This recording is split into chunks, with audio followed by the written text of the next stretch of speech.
Hi everyone, I'm Jennifer Kumar from Authentic Journeys. I want to walk you through the different coins of America and American money.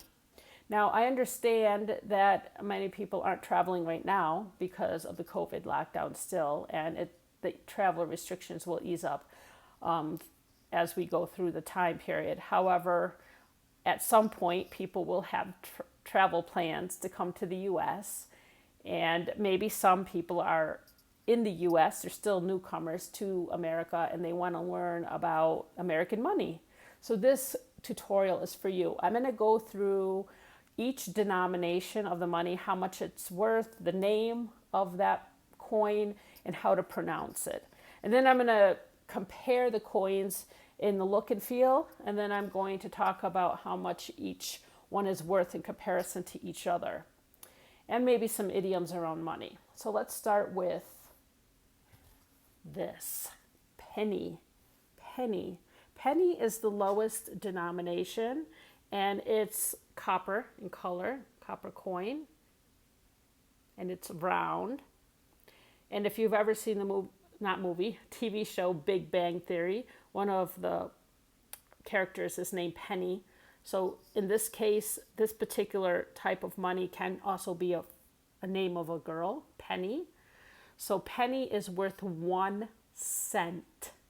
Cent is C-E-N-T, cent. So that was penny, 1 cent. Now we have nickel. Nickel. See where my tongue is. Nickel. Almost like K-U-L-L. Nickel. Now, if you can't get this pronunciation and you're from India, you might have heard this person's name. Some people get the right pronunciation after they compare it with that name. And it looks like this. It's a different color, right? It's more, silverish in color. It's round and it's bigger than a penny. This is worth 5 cents. 5 cents. So here's the penny and here is the nickel. If I put the penny on top of the nickel, we can see the nickel is bigger than the penny. For most people from different countries, that makes a lot of sense. The bigger the denomination of money, the bigger the coin or the bill is. But you're going to see in a second that doesn't always work in American money. Okay, so the next one, dime. Dime. Dime is worth 10 cents, and it looks like this. Dime. Do you notice anything interesting? It's small, right? It's really small. So this is 10 cents. And if I put the nickel in front of the dime, you can't see the dime anymore. But if I put the dime in front of the nickel, you can still see the nickel. So even though it's worth more money at 10 cents and this is 5 cents, the dime is still, small. It's smaller. Then we had the penny, 1 cent. If I try to put the penny in front of the dime, you don't even see the dime. But if I turn it around, you can somewhat see the penny from behind the dime. The penny and the nickel are bigger than the dime. Even though the dime is 10 cents, penny 1 cent, and nickel 5 cents. Then we have this one, quarter. So actually, if we take this and we make syllables, we have quarter. Now, quart is a word by itself, quart. And there we're saying T, and not D. But when we say this whole word together, that T is gonna sound more like almost like a collapsed D. Quarter. Sometimes, in some cases, you don't even hear it, right? Quarter. So quarter is the biggest of the denominations of coins I'm going to review with you today, and it's worth 25 cents. The dime, 10 cents. You could see it, smaller than the quarter. The nickel, 5 cents. You could see it smaller than the quarter. And the penny. The penny is smaller than the quarter. Now, each of these coins, now it's going to be hard to see when I just show it to you. Maybe I'll try to embed a picture up here somewhere so you can see the coins better. But each coin on the front has past president, and on the back it either has a state symbol or a building, a famous federal building, or some kind of American symbol. So the quarter, especially recently in the last, I think, 15 or 20 years, they've done state quarters. So what that means is on the front, you're always going to see the same president's face. But on the back, you'll get a different picture from each of the 50 states, 50 states in the U.S. So some people collect the quarters just because of that. It's fun to see all the things that are on the back of the quarters. Like this has some interesting thing on the back of the quarter. I don't know if you could see that. I have another quarter here. This is actually the old style quarter. It just has an eagle, which is of course a symbol of the U.S., the bald eagle. This one has another symbol of another state on it. I don't know if you can read it. My eyesight is pretty bad, so I'll have to actually take off my glasses to read what that says. It's a little embarrassing, so I'm not going to do that right now. And I think I only have those few quarters here. But I think I've seen the back of quarters from like all 50 states. It's pretty interesting. So if you come to the U.S., collect the coins. I mean, really, it's, you won't get in trouble. I don't think you'll get in trouble through customs, because if you have 50 quarters, if you divide that by 4, what is that? 4, it's like $12.50 of quarters. So that's not much money. It might be a little bit heavy, but if you really want to collect the quarters, I think you can even buy like a little, I don't know. It's kind of like a little booklet where you can actually, stick the quarters in there, and so it be displayed. So like I said, each of the coins have a president on the front, past president. So when we look at the penny, we have Lincoln. Most people around the world know Abraham Lincoln. Then for the nickel, we have Thomas Jefferson. For the dime, we have FDR. Now, this president's name is really long, and so most people just call him FDR. Franklin Delano Roosevelt. And I hope I pronounced his middle name correctly. Either that's his middle name or another last name. I don't really know exactly. And then quarter. Quarter is Washington, George Washington. So when you say any towns in the U.S. or names that end in T-O-N, we don't say tone. We don't say Washington. Washington, ton. Almost like T-U-N. T-U-N. And also be careful when you're talking about Washington, D.C., the capital of the U.S., that you actually say Washington, D.C., or you can say D.C. for short. But if you just say Washington, there is a state called Washington. So some people might think you're talking about Washington, the state, and not the capital. So just make sure you make that distinction. Now, I've went through the names of all of the coins, the sizes, who's on each coin.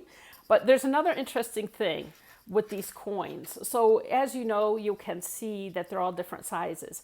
Technically, if you have your hand in your pocket and you have these coins, now if you're in the US right now and you have coins, pick up some coins. Pick up a whole bunch of coins. I have a whole bunch right here, sitting here. So you can see I have a lot of coins. So just pick up a whole bunch of coins and then, go through this exercise with me. You might not pick up the same coin as me. Pick out a random coin. Now, as you're picking the coin out of one hand, don't look at the coin, okay? Look up just like I'm looking up and just feel them. Now, remember, quarter is the biggest. Can you pick out the quarter without looking? Remember, the quarter is the biggest, so just feel. Guess what? Here we go, quarter. Quarter's the biggest. So you can actually pick it out just like that. And the other way you can know that it's a quarter in this case is if you run your fingernail along the edge of the coin, you'll hear vibration. It's like serrated. There's some ridges on the outside of the coin. Two coins have ridges. So this one, the quarter, has ridges on the outside. It's a little hard to see, but you can see it. Maybe you can see it's not actually smooth, right? So like I said, there's one more coin that has ridges. Can you pick that out without looking? Feel the outsides of the coins. Can you make out? So I'm just feeling the outsides of the coin. I found another one with edges. Okay. What's this one? It's a dime. It's a dime. So the smallest one and the biggest one both have the ridges. If I put my fingernail on here, it makes a sound, okay? So you can try that out. I don't know if you can actually hear it from my speakers, but maybe you can also see there's ridges there. Some ridges on the outside of the perimeter of the coin. Okay, now we did the biggest one, which is the quarter. We did the smallest one, which is the dime. And now, let's see. What one would we do next? There's two left, right? There's two left. Either the penny or the nickel. So which one, between the penny and the nickel, which one is bigger? The nickel. The nickel is bigger. Could you pick that out without looking? So the interesting thing about the nickel is if you put your finger along the outer edges, it's totally smooth. See, you can even see a reflection in it. It's so smooth. You couldn't see the reflection in the ridges of the quarter, or the light doesn't shine off of it the same way. Now the last one, penny. Penny is also smooth on the outside edges, perimeter, shiny. Okay, so let's look at the denominations again. Penny, 1 cent, 1 cent. Then what's next? What's the next biggest one? Nickel, 5 cents. And the next one? Dime, 10 cents. And quarter, 25 cents. Now, I don't have a dollar bill. How many cents do you think is in a dollar bill? 100 cents. Okay, so if we have a penny, 1 cent, and we have a nickel, the next one is 5 cents. How many pennies do you need to make a nickel? How many pennies? 5 pennies, because each penny is 1 cent. That would equal 5 cents, and this equals 5 cents.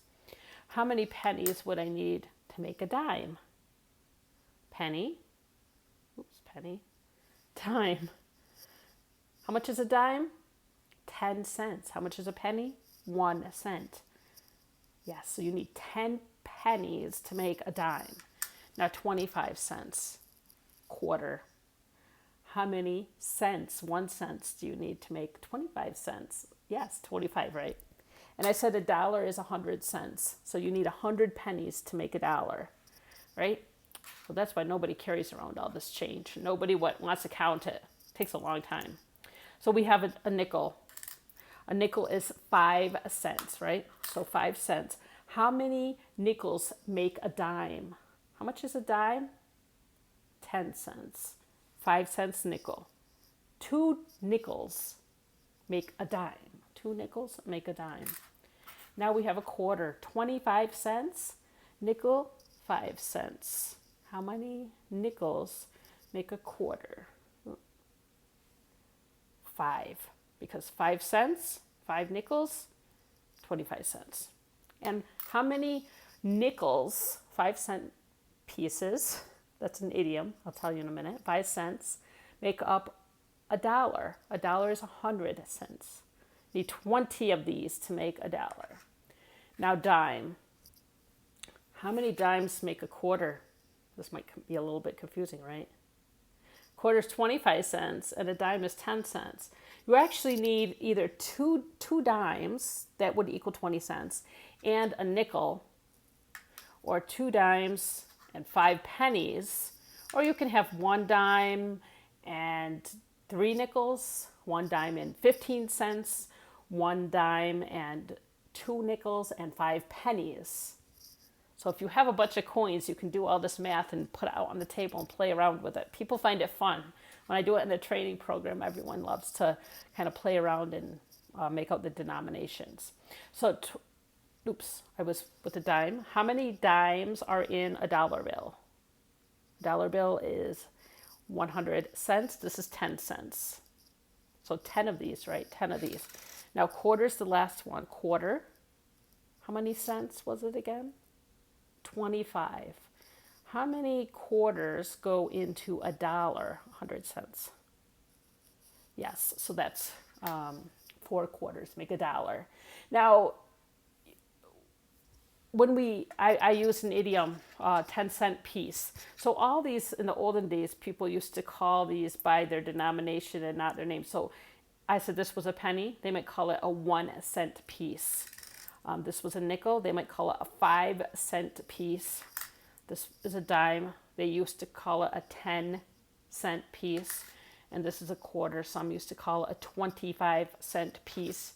So those phrases really aren't being used too much anymore. I don't think they're being used by people like younger than like probably 60, I guess, because people under 60 really aren't using coins anymore. And maybe even really young people didn't even grow up using any coins because they just see their parents using, you know, the credit cards and debit cards and stuff like that, or not, which is not even really money, right? So the other thing when we talk about a quarter is, since 4 quarters make a dollar, 4 of something typically is a quarter of something. You might hear people use the idiom, it's a quarter after 2, or it's a quarter till 2. So the quarter in time is worth 15 minutes, where the quarter in money is worth 25 cents. So some people get a little bit confused with that. So you just take the whole of anything, and then when you divide it like in a fraction of one quarter or 1/4, you'll get the denomination will be right. Okay, so I went through a lot of things with the money, right? What do you remember? I went through all the names, how to pronounce them, the denomination. I went through who's on each coin. I went through the size of the coins, which ones are bigger than others, how you identify them by just feeling them, and how you understand how many coins kind of make up the denomination of other coins and $1 bills and things like that. So, you know, these are good things to keep in mind. One thing I haven't talked about yet, really because it doesn't really make a lot of sense in today's culture, is where do you actually use these coins? Where do you use these? Now, pay phones are coming back into style, but with mobile phones out there, a lot of pay phones had kind of been closed down or taken away completely. But usually we would use either a quarter, a dime, or a nickel into a payphone. Typically pennies aren't accepted into payphones. So nowadays, like if you get in an airport and you can't make a phone call, if you're able to exchange your money and get coins, you might be able to make a coin operated phone call at a pay phone. Where else? When you're traveling in the US, or you're living in an apartment building that has a laundry facility, you might need quarters to do your laundry. So typically only quarters are accepted into laundry machines that are coin operated. And it's anywhere, you know, nowadays in most cities, probably $1.50. $1.50 is $1.50. How many quarters? 6. So 6 just to do the wash. And then depending on the laundry facility, you know, 25 cents or 50 cents every time you add 10 minutes to the dryer to dry your clothes. So sometimes if you just wash your clothes, maybe $1.50, or you know, up to $2 or $3, depending on the size of the washer that you need or the economy of that area, how much they're charging for the washing machine, how many quarters you would need. And then of course your dryer, if you use that. So, you know, maybe one load of laundry could cost anywhere from $2.50 to $5, depending on where you are living in the US. If you don't have quarters, if you only have dollar bills, typically there's a change machine. So you go into the laundromat, you put in your $5 bill, $1 bill, $10 bill, and it will kind of release that amount in quarters in the bottom of the machine. So if no one is actually working at the laundry facility, which usually they're not, you can use the change machine to actually get the quarters that you need. Laundry machines do not take pennies, they do not take dimes, and they do not take nickels, even if it's the same amount. Like, let's say you have $1.50 for your wash, you would need 6 quarters for that, or you would need 15 dimes. But you can't put 15 dimes into a laundry machine. It won't allow you to do that. So you always need quarters for that. There are some other places like in the foyer or the entranceway to a shopping center, grocery store. You might see what we call gumball machines. They have like candy, gum, little toys, stickers for kids. In the olden days, we used to be able to get a bubble gum for 1 cent from that. No more. Not even 5 cents, not even 10 cents. I think some places I've seen you can get one bubble gum for 25 cents, one piece of round bubble gum. But even then, nowadays, probably 50 cents is the minimum for those machines. But otherwise, I really haven't seen any places that regularly use only coins. So a lot of Americans don't use, usually carry coins. And that's why if you come to the US, excuse me, and you look on the ground, you might see coins on the ground. Many Americans find that these are useless. You can't really use them just by themselves anywhere. And they're a lot of people find them irritating to carry. So if they drop it on the ground, they don't really care about picking it up usually.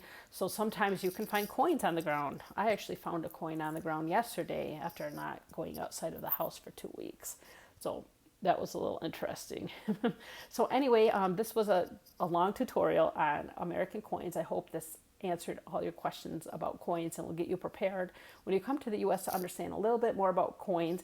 If you're watching this, before you're coming to the U.S., once you come to the U.S., get your hands on these coins. And then do the games I said, like, can you feel, just by feeling, okay, what am I feeling? I think I'm feeling a penny. Yeah, I got it right. Now let me see if I feel something else. I think it's a nickel. Yes, because I knew it wasn't the biggest one, because I felt another one in there that felt pretty big. So after a while, you'll get the hang of it. And it's actually pretty cool when I do this in training rooms, and people are pretty excited when they get it right, just by feeling. So I wish you a safe and happy trip to the U.S., or if you're already here, I wish you a good transition over to American culture. I help with cross-cultural training and coaching to get you set up and prepared for your life in the U.S., communicating on the job with your colleagues, American English, American business culture, and much more. You can get in touch with me through my website, authenticjourneys.info, or info@authenticjourneys.info. Thanks for listening, and see you soon. Bye.